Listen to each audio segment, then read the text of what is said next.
یہ جو بحران اس وقت بڑھ گیا ہے نا، یہ بحران اس لیے بڑھ گیا ہے کہ ہمیں بہت زیادہ ادائیگیاں کرنی ہیں قرضوں کی، ٹھیک ہے، سود کی، ٹھیک ہے، یعنی یوں سمجھ لیں کہ اگر 80,000 ارب روپے کے قریب پاکستان کے اوپر اندرونی قرضہ ہے، 130 بلین ڈالر باہر کا قرضہ ہے، اس 80,000 بلین ڈالر کا جو سود ہے نا ہمیں جو اس سال میں ادا کرنا ہے وہ تقریباً 9,000 ارب روپے ہے۔ اب 9,000 روپے اگر آپ کو سود دینا ہے تو آپ کیا کریں گے؟ آپ ٹیکس کا نظام بنائیں گے۔ اب ٹیکس کا نیٹ تو یہ بڑھاتے نہیں ہیں، بلکہ کرتے یہ ہیں کہ جو آلریڈی ٹیکس دے رہا ہے، جو آلریڈی بل دے رہا ہے، جو آلریڈی تنخواہ دار اپنا ٹیکس دے رہا ہے، اسی کے اوپر یہ ٹیکس بڑھاتے چلے جا رہے ہیں، اور جاگیرداروں پہ ٹیکس نہیں لگاتے، اپنی مراد کم نہیں کرتے۔ اور آئی پی پیز کا معاملہ یہ ہے کہ یہ وہ انڈیپینڈنٹ پاور پروڈیوسرز ہیں جن کو 1994 سے لے کر اب تک مختلف اوقات میں جن سے معاہدے کیے گئے، اور ان سے معاہدے میں یہ طے کیا گیا کہ چاہے بجلی آپ بنائیں گے نہیں بنائیں گے، کتنے میگا واٹ کے مطابق اور اس یعنی ڈالر کے ریٹ کے مطابق آپ کو پیمنٹ کی جائے گی۔ اب اندازہ لگائیے کہ کم از کم 5-6 ایسے آئی پی پیز ہیں جنہوں نے 1 میگا واٹ بھی بجلی نہیں بنائی، اور ان کو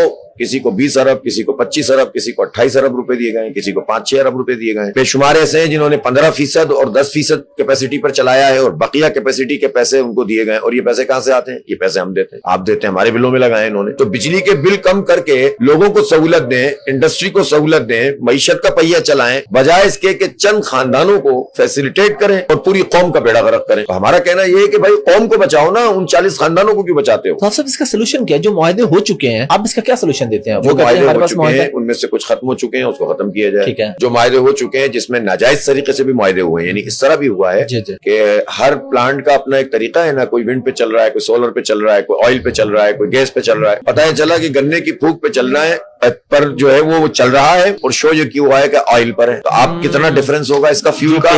وہ فیول وہ بنائیں گے بھی نہیں بجلی اور ہم ادا کریں گے۔ تو یہ معاہدہ دنیا میں کہیں چیلنج ہو سکتا ہے جس میں اتنا بڑا جھوٹ ہو؟ پھر بھی یہ کہتے ہیں کہ ہم سوورین گارنٹی دی ہوئی ہے۔ تو بھائی اگر جس نے یہ سوورین گارنٹی دی ہے اس کو بھی چوک پہ لٹکاؤ نا۔ تو 94 سے لے کر اب تک جو حکومتیں رہی ہیں سب نے یہ کام کیا ہے، حکومتیں بھی شامل ہیں اور افراد بھی شامل ہیں۔ تو جو معاہدے ہی ناجائز ہیں اس کو چیلنج کیسے کیا جا سکتا ہے؟ کہیں پر کہیں بھی نہیں کیا جائے گا، یہ غلط بیانی سے کام لیتے ہیں۔ ان معاہدوں کو ختم کریں جو ناجائز طریقے سے ہیں، جو ٹھیک معاہدے ہیں ری نیگوشیٹ کریں۔ دنیا میں ایسا ہوتا ہے، ان سے کہیں یار کہ بھائی آپ نے بہت کما لیا، اب آپ جو ہے وہ ہمارے ساتھ کھڑے ہوں، پاکستانی قوم مشکل میں ہے۔ پھر اسی طرح سے جو انڈسٹریلسٹ اس نوعیت کے ہیں جن کے پاس اتنی آئی پی پیز، جن کو جو اتنی کیپیسٹی پیمنٹ لے رہے ہیں، ان کے اور بھی تو بزنس ہے نا، بالکل ہے، انہوں نے قرضے بھی تو بہت معاف کرائے ہوئے ہیں، ان کو تو گورنمنٹ کے آگے کھڑے نہیں ہو سکتے۔ یہ غلط بات ہے کہ کوئی آئی پی پی کھڑی ہو جائے گی اور کہے گی کہ جب میں انٹرنیشنل کورٹ آف جسٹس میں چلا جاؤں گا وغیرہ وغیرہ۔ تو یہ بالکل غلط بات ہے، بے شمار ان کے لوپ ہولز ہیں جس کو گورنمنٹ اگر پکڑ لے تو یہ بالکل گھٹنے ٹیکنے پہ مجبور ہو جائیں گے۔ پھر جب آپ گورنمنٹ اون جو آئی پی پیز ہیں اس میں کیا پرابلم ہے؟ اس میں تو کوئی نہیں ہے، تو پرابلم نہیں ہے نا، تو آپ اس کو ٹھیک کریں،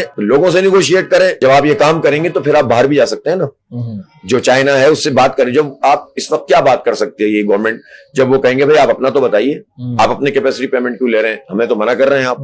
تو اس لیے اپنے آپ کو مضبوط کرنا ہوگا، اور یہ ہو سکتا ہے، یہ غلط بات ہے کہ یہ نہیں ہو سکتا۔